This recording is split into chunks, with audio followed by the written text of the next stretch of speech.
नाजेबा video social media पर viral होने के बाद शोबिस को छोड़ने का ऐलान करने वाली गुलकारा राबी पीरजादा ने जिंदगी के नए सफर का आगाज कर दिया। शोबिस को खैराबाद कहने वाली राबी पीरजादा ने माइक्रो ब्लॉगिंग साइट ट्विटर पर जिंदगी के नए सफर के आगाज के हवाले से एक मुख्तसर पैगाम लिखा।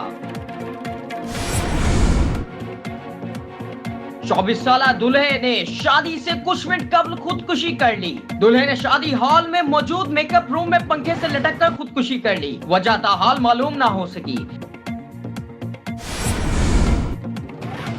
स्पेन में जिनसी ताल्लुकात के जरिए डेंगू फैलने लगा। स्पेन के महकमा सेहत ने जिनसी ताल्लुकात के जरिए एक शख्स के डेंगू से मुतासिर होने की तस्दीक कर दी। आईसीसी ने टी20 रैंकिंग जारी कर दी। आईसीसी रैंकिंग में पाकिस्तान पहले, ऑस्ट्रेलिया दूसरे, जबकि इंग्लैंड तीसरे नंबर पर है। इसी तरह चौथे नंबर पर जनूबी अफ्रीका, पांचवें नंबर पर भारत है। व्हाट्सएप का प्राइवेसी कंट्रोल में बड़ी तब्दीली का ऐलान। व्हाट्सएप ने प्लेटफॉर्म पर ग्रुप्स के बढ़ते हुए रुझानात को देखते हुए अपनी प्राइवेसी सेटिंग में तब्दीली लाने का ऐलान कर दिया। पाकिस्तान ने शूटिंग में एक और ओलंपिक कोटा जीत लिया। एशियन चैंपियनशिप के एयर पिस्टल इवेंट में गुलफाम जोसेफ ने शानदार कारकर्दगी के बाद टोक्यो ओलंपिक्स तक रसाई हासिल कर ली। पाकिस्तान के 3 शूटर्स ओलंपिक का टिकट हासिल कर चुके हैं।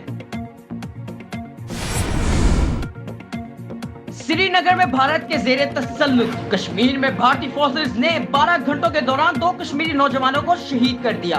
कश्मीरी मीडिया सर्विस की रिपोर्ट के मुताबिक भारतीय फोर्सेस की जानिब से दोनों कार्रवाइयां जिला बांडीपुरा में की गयी। फिलिपाइन ने साबिक मिस ईरान बहारा ज़ारा बहारी की जानिब से दी गई पनाह की दरख्वास्त को मंजूर कर लिया, जो गुज़िश्ता 1 माह से ज़ेरे हिरासत हैं। अरब न्यूज की रिपोर्ट के मुताबिक फिलिपाइन के सेक्रेटरी इंसाफ और तर्जुमान मार्क पेरेट का कहना था कि साबिक मिस ईरान को मनीला के निनाए एक्वानो इंटरनेशनल एयरपोर्ट से गिरफ्तारी के तकरीबन 1 माह बाद मुल्क में रहने की इजाजत दी। अगर आपने अभी तक हमारा चैनल सब्सक्राइब नहीं किया तो अभी सब्सक्राइब करें और बेल आइकॉन को क्लिक करके हमारी लेटेस्ट वीडियोस के बारे में अपडेट जानें।